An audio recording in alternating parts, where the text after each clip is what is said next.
Sejak lahir, manusia hidup dalam dunia yang tidak benar-benar dia pahami.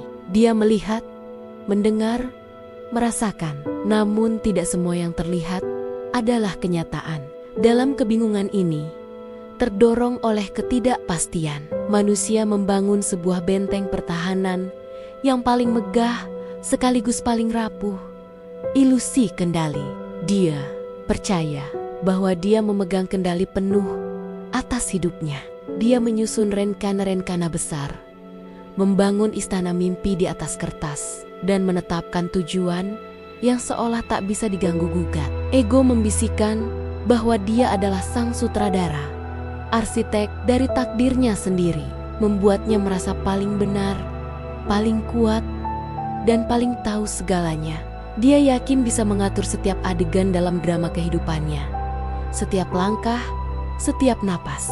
Namun takdir sering tertawa di balik layar. Karena hidup yang dikira kokoh, fondasi yang dibangun dengan susah payah, bisa runtuh hanya dalam 1 detik. Saat rencananya hancur berkeping-keping, saat dia jatuh dari puncak kesombongannya, barulah dia mulai mempertanyakan segalanya.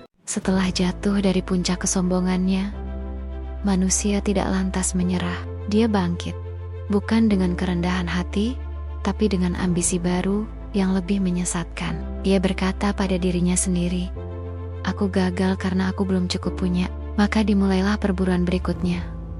Pengejaran terhadap ilusi kedua, kebahagiaan eksternal. Manusia mengejar kebahagiaan di luar dirinya. Dia berpikir, nanti kalau sudah kaya, baru bahagia. Kalau sudah punya segalanya, hidup akan sempurna. Dia mengumpulkan harta, status, dan pengakuan, berharap semua itu bisa menambal lubang di dalam hatinya.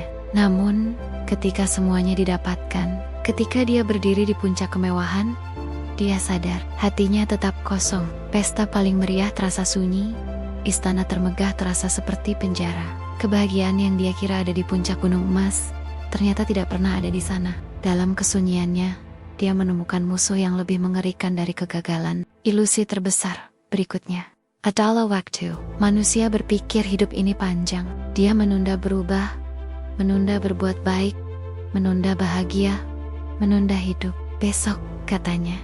Besok, aku akan memulai. Padahal, waktu adalah pencuri tanpa suara. Pasir yang terus mengalir dari genggaman, detak yang tak pernah lelah, menghitung mundur sisa jatahnya. Hingga suatu hari, dia menatap cermin dan tidak lagi mengenali dirinya sendiri. Waktu telah merampas masa mudanya, dan besok yang selalu dia janjikan, kini menjadi kemarin yang penuh penyesalan. Di dasar penyesalan, di tengah keheningan dan kehampaan, manusia akhirnya berhenti berlari. Dia berhenti menyalahkan, berhenti menuntut, dan untuk pertama kalinya, dia benar-benar mendengarkan.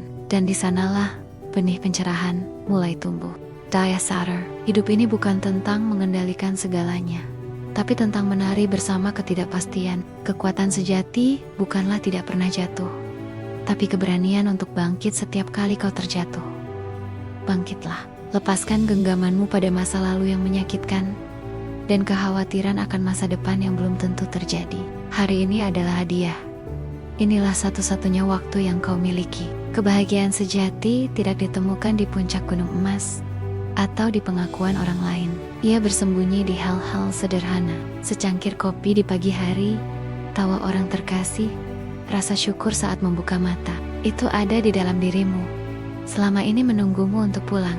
Jangan menunggu sempurna untuk memulai. Mulailah dari tempatmu berada, gunakan apa yang kau punya, lakukan apa yang kau bisa.